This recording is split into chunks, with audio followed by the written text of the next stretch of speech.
Welcome to single Tamil. நான் நேற்று ஒரு வீடியோ போட்டிருந்தேன். என்ன போட்டிருந்தேன்னா, இந்த வருஷம் 5 lakh பீப்புள் கூட தான் ரெஜிஸ்டர் பண்ணிருக்காங்க. நம்ம கம்மி கட் ஆஃப் நிறைய குறையும், நம்ம கம்மியான மார்க் வாங்கினாலே அதிகமான பர்சன்ட் ரீச் ஆயிடலாம் அதுன்ட்டு ஒரு வீடியோ போட்டிருந்தேன். அதுக்கப்புறமா நான் short topics for chemistry, physics, maths தான் நான் போடுறேன்னு சொல்லியிருந்தேன். அதனால இந்த வீடியோ இப்போ பாக்குறீங்க. JEE Main 2025 chemistry 90%. இந்த ஷோர் டாபிக்ஸ் பண்ணி நீங்க படிச்சீங்கனாலே ஈஸியா நம்ம 90% ரீச் ஆயிடலாம். இந்த வருஷம் என்கிட்ட நிறைய அப்டேட் கொடுத்து நான் எல்லாத்தையும் வீடியோஸ் போட்டிருக்கேன். என்னன்னா, இப்ப கெமிஸ்ட்ரியில நம்ம இந்த டாபிக் மட்டும் படிச்சாலே போதும். நமக்கு டைம் கிட்டத்தட்ட நமக்கு எவ்வளவு டைம் இருக்கு அப்படி பாத்தீங்கன்னா 2 months கூட இருக்கு. 2 months நம்ம என்னென்ன படிச்சா 90% ரீச் ஆயிடலாம் அப்படின்னு நான் இந்த வீடியோ கொண்டு வந்திருக்கேன். என்ன சாப்டர்ஸ் படிக்கணும், நான் அப்படி 90% வாங்கினேன் அந்த எக்ஸ்பீரியன்ஸும் சொல்ல போறேன். ஸோ முதல்ல ஆரம்பிக்கும் போது நமக்கு முதல்ல டார்கெட் என்ன கெமிஸ்ட்ரியில இப்ப நம்ம டோட்டல் டார்கெட் வச்சுப்போம். இப்ப நம்ம டோட்டல் டார்கெட் 90% பாத்தீங்கன்னா 170. So 160 to 170. ஏன்னா இந்த மாதிரி குறைஞ்ச சாப்பிட ரெசிஸ்டன் குறைஞ்சிச்சு, காம்படிஷன் கிடையாதுனால கட் ஆஃப் கண்டிப்பா குறையறதுனால நமக்கு 160 to 170 வந்துட்டு நம்ம 90% அப்படி வச்சுக்கலாம். ஸோ இப்ப இதுல வந்துட்டு கெமிஸ்ட்ரி நம்ம எவ்வளவு டார்கெட் பண்றது, chemistry is always high scoring subject. So நம்ம கெமிஸ்ட்ரி எவ்வளவு மட்டும் வாங்குறது நம்ம பாத்துக்கணும். ஸோ கெமிஸ்ட்ரி நான் டார்கெட் எவ்வளவு வச்சு பாத்தீங்கன்னா நம்ம 60 வச்சுப்போம். ஸோ கெமிஸ்ட்ரியில இந்த சாப்டர்ஸ் இந்த சாப்டர்ஸ் மட்டும் நீங்க படிச்சா 60 ஈஸியா வாங்கிடலாம். ஸோ இந்த 60 சாப்டர்ஸ் வாங்குறது எப்படி வாங்குறது அப்படின்னு நான் சொல்ல போறேன். இப்போ முதல்ல ஹை வெயிட்டேஜ் டாபிக்ஸ் பார்த்துடலாம். நமக்கு நம்ம டார்கெட் தெரிஞ்சிச்சு 160 170, அதுல கெமிஸ்ட்ரி 60. ஸோ புரியுதா? ஸோ கெமிஸ்ட்ரி 60ல நம்ம என்ன முதல்ல சாப்டர்ஸ் படிக்கணும். இப்போ நான் முன்னாடி சொல்லிடுறேன். முன்னாடி ஆர்கானிக், இன்ஆர்கானிக், பிசிக்கல் அப்படின்னு பிரிச்சுக்கோங்க. இப்ப பாத்தீங்கன்னா முதல்ல பிசிக்கல், முதல்ல இப்ப இன்ஆர்கானிக் அப்படி பாருங்க. Coordination compounds, d block, f block, chemical bonding, இந்த 3 மட்டும் நீங்க படிங்க. கண்டிப்பா ஷோர் டாபிக்ஸ் 5 கொஸ்டின் கண்டிப்பா கேட்டுருவாங்க. இந்த 3 சாப்டர் மட்டும் கண்டிப்பா 5 கொஸ்டின் கேட்டுருவாங்க. ஷோர் டாபிக்ஸ் இது 3. நெக்ஸ்ட் இப்ப பிசிக்கல் ஆர்கானிக் நான் கடைசியா கொண்டு வரேன். ஃபுல்லா பாருங்க. இப்போ பிசிக்கல் அப்படி பார்க்கும்போது chemical kinetics 12th topic, electro chemistry 12th topic, atomic structure 11th, mole concept 1, அதுக்கப்புறமா தெர்மோடைனமிக்ஸ், அதுக்கப்புறமா கீழே சொல்யூஷன்ஸ் 12th டாபிக். ஸோ புரியுதா? இந்த 1 2 3 4 5 இந்த 6 சாப்டர் மட்டும் பிசிக்கலுக்கு படிங்க. இன்ஆர்கானிக்கு 3 சாப்டர் படிங்க. ஸோ டோட்டலா 9 டாபிக்ஸ் வந்துச்சு. ஸோ இப்போ நீங்க 9 into 1 போட்டாலே எவ்வளவு வருது? 9 கொஸ்டின். ஸோ 9 கொஸ்டின் 4 போட்டா 36. ஸோ இப்போ நம்மளுக்கு வந்துட்டு 36 மார்க்ஸ் நம்ம பேக்ல போட்டுக்கிறோம். ஸோ வச்சுக்கோங்க. இப்போ நம்ம இன்னொன்னு என்ன வேணும், 24 மார்க்ஸ் தேவை. ஸோ 24 மார்க்ஸ்ல எவ்வளவு கொஸ்டின் தேவை? 6 கொஸ்டின் தேவை. ஆர்கானிக் தான் மீதி இருக்கு. நான் இது வந்து ஷார்ட் நீங்க நெகட்டிவ் மார்க்கிங்க இந்த 9 சாப்டர் 9 கொஸ்டின் கரெக்டா ஃபுல்லா கிளியரா எழுதுறீங்க. சோ அக்யூரேட்டா நான் சொல்றேன். அதான் நீங்க தப்பே பண்ணக்கூடாது. 36 மார்க்ஸ் நம்ம பேக்ல போட்டுக்கலாம். சோ மீதி எவ்வளவு இருக்கு? நம்மகிட்ட 24 மார்க்ஸ் இருக்கு. சோ 24 மார்க்ஸ் நம்ம எங்க இருந்து எடுக்கிறது அப்படி பாத்தீங்கன்னா ஆர்கானிக் தான். ஏன்னா இன்னொரு எதிர்பார்க்க முடியாது, பிசிக்கலும் எதிர்பார்க்க முடியாது. ஏன்னா கண்டிப்பா நான் ஷோர் டாபிக்ஸ் கொண்டு வந்துட்டேன். சோ இப்ப ஆர்கானிக் மட்டும் தான் இருக்கு. சோ ஆர்கானிக் இருக்கும்போது ஜிஓசி முதல்ல கொண்டு வந்திருக்கேன். அதுக்கப்புறமா இங்க வந்துட்டு amines, aldehydes, ketones, carbon acids, biomolecules, alcohols, phenol ethers, hydrocarbons. So இது பாத்தீங்கன்னா 1 2 3 4 5 6 இல்ல 6 சாப்டர்ஸ் கொண்டு வந்திருக்கேன். பட் ஆனா நீங்க எப்படி படிக்கணும் அப்படி பாத்தீங்கன்னா, எப்பவுமே சொல்றதுதான்.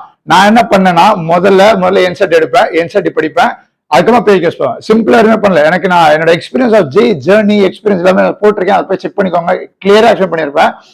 எனக்கு ஃபர்ஸ்ட் சொன்னா கூட எனக்கு தெரியாது இப்படிதான் படிக்கணும்ட்டு. ஸோ செகண்ட் படிச்சேன், பேஜ் போட்டேன். ஆனா நீங்க நினைக்கிற மாதிரி என்செட் மட்டும் போதாது. மோஸ்ட் ஸ்டூடெண்ட்ஸ் என்கிட்ட கேட்டிருந்தாங்க, is NCERT enough to study to get marks in JEE mains? கிடையாது. என்சிஆர்டி மட்டும் போதுமா ஜெய்மிஸ்ல மார்க் வாங்குறதுக்கு நிறைய பேர் கேட்டுட்டு இருந்தீங்க. பட் ஆனா அது கிடையாது. நான் என்ன சொல்றேன்னா, but NCERT is the base. So NCERT தான் முதல்ல படிங்க, புரிஞ்சுக்கோங்க கான்செப்ட். அதுக்கப்புறம் பேஜ் போங்க. ஸோ நீங்க பேஜ் பார்க்கும்போது சில கொஸ்டின்ஸ் என்சிஆர்டி பேஸ்டா இருக்கும். ஒரு 70-30 வச்சுக்கோங்களேன். 70% 30%. ஸோ 70% 30% வந்துட்டு எக்ஸ்ட்ராவா கேட்டிருப்பாங்க. 1-2 டாபிக்ஸ் ஆரல்ஸ் 3 டாபிக்ஸ் எக்ஸ்ட்ராவா கேட்டிருப்பாங்களே தவிர, ஆனா பேஸ் ஃபுல்லா என்சிஆர்டி மட்டும் தான். அதான் சொல்றேன், என்சிஆர்டி மட்டும் படிங்க, அதுக்கப்புறமா பேஜ் போடுங்க. வேற எதுவுமே போட தேவையில்ல. அதுக்கப்புறம் நீங்க இப்ப ஆர்கானிக் அப்படி வரும்போது லைன் பை லைன் படிங்க, லைனா வாங்க. முதல்ல ஜிஓசி, அதுக்கப்புறமா ஹைட்ரோகார்பன்ஸ், அதுக்கப்புறமா ஆல்கீன்ஸ், அதுக்கப்புறமா alcohols, phenols ethers, aldehydes, ketones, carbon acids, அதுக்கப்புறமா அமைன்ஸ், அதுக்கப்புறமா பயோமாலிக்யூல்ஸ். சோ புரியுதா? இந்த மாதிரி லைனா படிங்க. ஆனா நான் எல்லா சாப்டர்ஸ் கொண்டு வந்திருக்கேன். லைனா படிங்க. நீங்க எந்த சாப்டர்ஸ் எவ்வளவு சாப்டர்ஸ் ஆர்கானிக் படிக்கணும் அப்பெல்லாம் கிடையாது. நீங்க லைனா வாங்க. ஜிஓசி முதல்ல படிச்சிருங்க, என்செட் மட்டும் படிங்க. ஏன்னா இப்ப 70% டைரக்ட் ஃப்ரம் என்செட் தான் கேட்பாங்க, 30% அவுட் ஆஃப் என்செட் கேட்பாங்க. இதுதான் சொல்றேன். 70-30 படிச்சுக்கோங்க, 70% டைரக்ட் ஃப்ரம் என்செட். சோ இப்ப பார்ப்போம். இப்ப ஜிஓசி முதல்ல படிங்க. ஏன்னா இப்ப ஆர்கானிக் டைப் ஆஃப் கொஸ்டின் பார்க்கும்போது நீங்க டைரக்ட் ஃப்ரம் என்செட் இந்த மாதிரி சாப்டர்ஸ் தான் ஆல்கஹால்ஸ், ஃபினால்ஸ் ஈத்தர்ஸ்ல கேட்டிருப்பாங்க, aldehydes கேட்டிருப்பாங்க. இந்த 2 கலந்து கேட்டிருப்பாங்க. இப்ப நீங்க வந்துட்டு முதல்ல ஆல்கஹால்ஸ் ஒரு ரியாக்ஷன் நடக்கும், அது நேம்டு ரியாக்ஷன் இன்சென்டிவ் கொடுத்துருப்பாங்க. ஆல்கஹால்ஸ் வந்ததுக்கு அப்புறமா கார்பாக்சைடா மாத்தணும், அதுக்கப்புறமா ஆல்டிஹைடா மாத்தணும், அதுக்கப்புறம் கீட்டோனா மாத்தணும், இந்த மாதிரி டைப் ஆஃப் கொஸ்டின்ஸ் கேட்டிருப்பாங்க. சோ அதனால இந்த ரெண்டு கலந்து பட்டனா இல்லாம டைரக்ட் ஃப்ரம் இன்சைட் தான். அதனால சொல்றேன், நீங்க வந்துட்டு இந்த சாப்டர் படிச்சுட்டா மட்டும் போதும் அப்படின்னு நினைக்கவே முடியாது. இந்த சாப்டரும் படிக்கணும், அதுக்கு தான் சொல்றேன். சோ இந்த ரெண்டு சாப்டரும் படிக்கணும். அமைன்ஸ் சம்டைம்ஸ் இதுல வந்துட்டு ஓஎச் கொடுத்துட்டாங்க. முதல்ல அமைன் வந்துருச்சு, அமைன்ல இருந்து ஓஎச் குரூப். இப்ப ஒரு எக்ஸாம்பிள் நான் சொல்லணும்னா, இங்க ஃபீனால் இருக்கு, பென்சீன் ரிங்ல இங்க OH இருக்கு. OHல இருந்து எப்படி உங்களுக்கு அமைன் கிடைக்கும்? இந்த OH போயிட்டதுக்கு அப்புறமா NH2 இந்த பிளேஸ்ல வரணும். அதுக்கெல்லாம் டைரக்டா இந்த அமைன் சாப்டர்ல இருக்கு. ஆனா உங்களுக்கு இதுவும் தேவை. சோ அதனால சொல்றேன், நீங்க இதை மட்டும் படிச்சாலே போதாது, இதுவும் தேவை அதுவும் தேவை. சோ அதனால சொல்றேன், இந்த ரெண்டு கலந்து படிங்க. அதாவது லைன் பை லைன், லைனா வாங்க, லைன் பை லைன் என்சிடி மட்டும் படிங்க.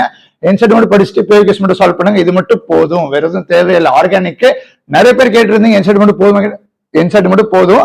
70% மார்க்ஸ். இப்ப ஆர்கானிக் பார்த்தீங்கன்னா 40 வரும். 42 அந்த 40 மார்க்ஸ் கிட்டத்தட்ட வரும். அதுல நீங்க 30 எடுத்துடலாம். சோ புரியுதா? அதனால சொல்றேன், என்சிடி மட்டும் படிங்க, வேற எதுவும் பெருசா நீங்க படிக்க தேவையில்லை.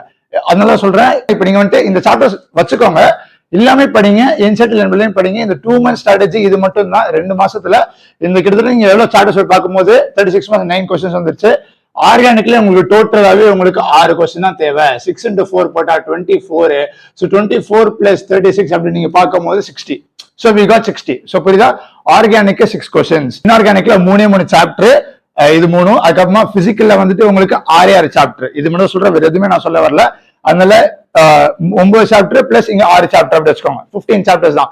15 சாப்டர்ஸ்ல சில சாப்டர்ஸ்ல 2 கொஸ்டின் இருக்க வாய்ப்பு இருக்கு. ஸோ நீங்க ஒரு 11 சாப்டர், 12 சாப்டர், என்ன சொல்றேன், 12 சாப்டர் மட்டும் படிங்க. நீங்க இங்கே கெமிஸ்ட்ரியில ரீச் ஆயிடலாம். ஏன்னா நானும் அதான் பண்ண, வெறுது பெருசா நான் பண்ணவே இல்லை. அதுக்கப்புறமா இதான் sure short topics to get 90% in chemistry JEE 2025. இது மட்டும் தான் சொல்றேன். ஸோ ஆர்கானிக் ஸ்ட்ராட்டஜி என்ன சொல்ல, அதை மட்டும் ஃபாலோ பண்ணுங்க. இந்த 2 மாசம் கஷ்டப்பட்டு படிங்க. ஏன்னா இந்த ஒரு 1.5 வருஷம் கஷ்டப்பட்டுறீங்க, கிட்டத்தட்ட 2 வருஷம் கஷ்டப்பட்டுட்டீங்க. இன்னும் நமக்கு 2 மாசம் தான் இருக்கு. இந்த 2 மாசம் இன்னும் அதிகமா கஷ்டப்படுங்க, ஈஸியா நம்ம மார்க் வாங்கிடலாம். ஏன்னா நம்ம டோட்டலாவே 160ல உங்களுக்கு கெமிஸ்ட்ரி 60 வந்தா 100 மார்க் தான். மேக்ஸ்ல 40, பிசிக்ஸ்ல 60 போட்டுக்கலாம். நான் physics short, chemistry maths short எல்லாத்துக்கும் கொண்டு வரேன். So stay tuned. என்ன டவுட்ஸ் இந்த கமெண்ட்ஸ் கேளுங்க, எல்லாத்துக்கும் வீடியோ போட்டே இருப்பேன். ஸோ உங்க ஹோப்பை மட்டும் லூஸ் பண்றாதீங்க, கண்டிப்பா மார்க் ஆகணும். உங்களோட கான்ஃபிடன்ஸ், டிசிப்ளினா இந்த 2 மாசம் கண்டிப்பா கஷ்டப்பட்டு படிங்க. we can do it. First செஷன்லேயே நிறைய பேர் அப்ளை பண்ணுங்க. நான் நேற்று வீடியோ போட்டு போய் செக் பண்ணிக்கோங்க, என்ன அப்டேட் வந்திருக்கு, என்ன நடக்குது NTA இல்லை போய் செக் பண்ணிக்கோங்க. ஈஸியா நம்ம மார்க் வாங்கிடலாம். ஃபர்ஸ்ட் அப்ளை பண்ணுங்க. ஃபர்ஸ்ட் செஷன்லேயே அதிகமான மார்க் வாங்கினா ரொம்ப அதிகமான percent we can achieve it. So rank அதிகமாக வரும். ஸோ இது மட்டும் சொல்ல வந்தேன். So stay tune. All the best. பார்ப்போம்.